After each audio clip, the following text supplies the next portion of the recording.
my dad worked in various hotels in Seattle, like the Olympic and the Roosevelt and the New Windsor, and he always wanted to have a business, a restaurant of his own, and so it was in 1955 that the restaurant on the corner of 14th and Main, right below Buddhist Church, became available. And so he started the restaurant, and the name was the 300 because it was at 300 14th Avenue South, and so we didn't change the name. The restaurant was had 12 stools, 300 cafe, 300 restaurant, 300 grill. But it had just 12 stools, and it was a size that he thought that he could handle by himself.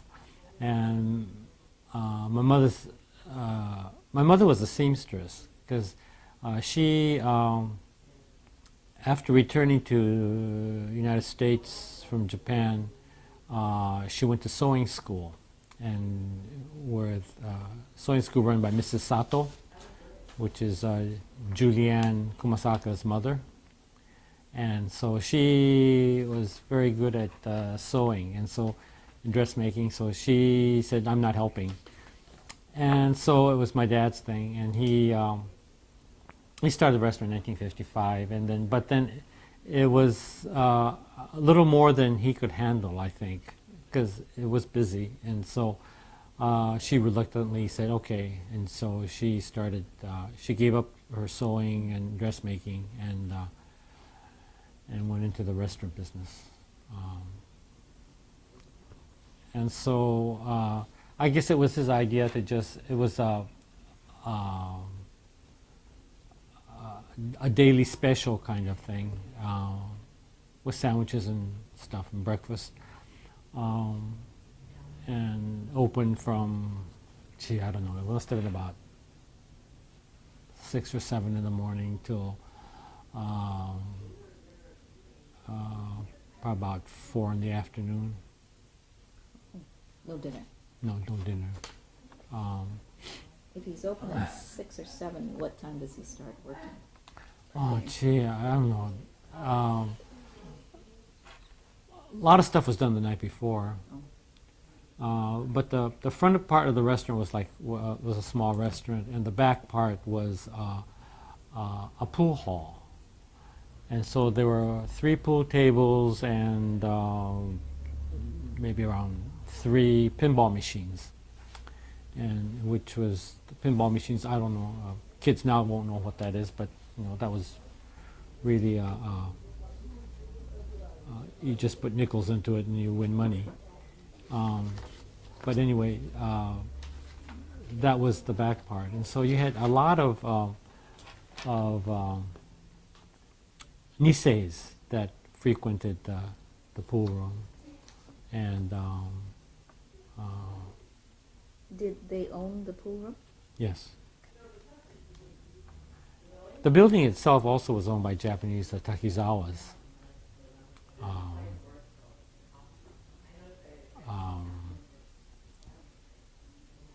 And so we had sandwiches and daily specials, and the customer base was a mix of different kinds of people, Japanese, workers around the area, because right across the street from us was Peter Thomas Truck Bodies, and so there was they built bodies for trucks, and so he had workers from there.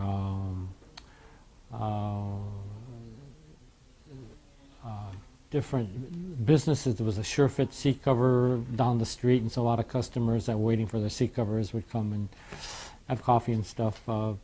There was, then there were various businesses in the area. Can we back up and ask you, your father always wanted to run a restaurant. Why? You know, it's my own business kind of thing. And he never had his own business, and I think that was probably a dream. I think it's a dream for a lot of Issei's to do that, to be your own boss. I think that's different now with the younger people, but And if he started the restaurant without your mother's being the cook, he was the cook. he was a cook. How did he get to be a good cook? I guess, well, he said just years of experience working in different places. Did the menu change when your mother began to help him? No. No. Who invented the oxtail stew? It was his, everything was his recipe. And so the restaurant too, I guess, went through some changes. It was probably in the mid '60s. The pool hall was, I think, with the younger people not coming so frequently, I think we closed the pool hall and made it into a kind of a banquet room. And so I guess it seated, I don't know, about 40, 45 people. Wow. And then so they had different kinds of banquets there. Because my dad also did Chinese food too. So the menu for the banquet room was Japanese as well as some Chinese food, which Japanese kind of like the combination of the two. Mm-hmm. What's a typical menu for a banquet? Oh, there would be like like sushi and sunomono, suimono, sashimi, sweet and sour spare ribs, egg foo-young, like vegetable dish, things like that, from what I remember. And who would have their banquets? What kind of banquets did they have? Is it business organizations, family groups? A lot of Japanese organizations had things. I don't know. There was one picture, I guess, but there was a welcoming thing for, I think, some ships from Japan, and they had a thing there. I can't remember all the ones, but and also some of this was during the time I was in the Army too, so I wasn't there for a lot of things that happened.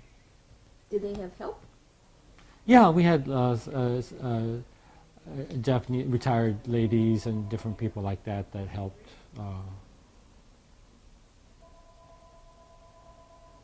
Did they all speak English?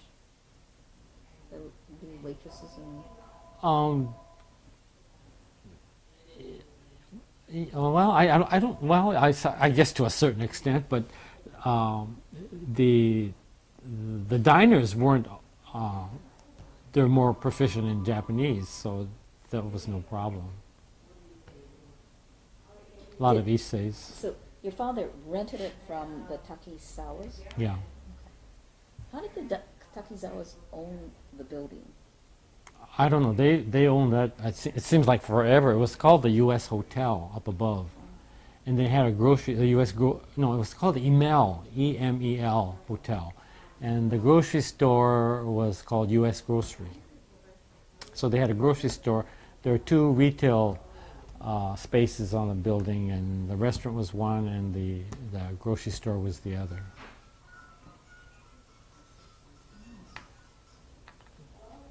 So this 55 until when was the restaurant run from? 1955 to well,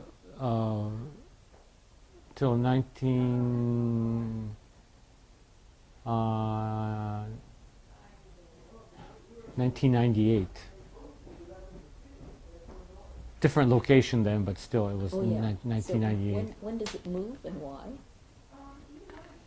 Okay, that's a long story. Does the clientele change? Let's see, the restaurant was owned by the Takizawas. The Takizawas. This was during urban renewal time, and this was like in the 60s.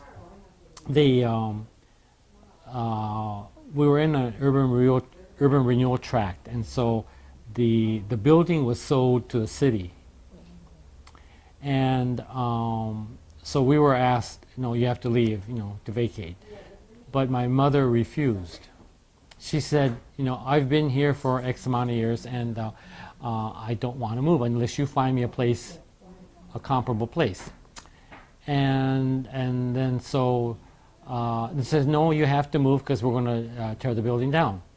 And then so she got up a petition and had all their customers sign it.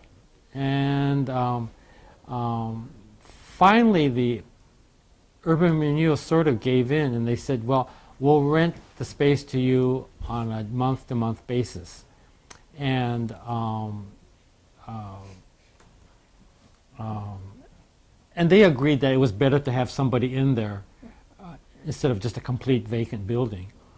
And so it was a month-to-month, I forgot how many years it was a month-to-month basis, but and that worked out well, I think, because there was activity in the area and it wasn't just a boarded up building. So we did that for a number of years. Is that in the 60s. 1960s already? This is in the 60s into the 70s. Oh.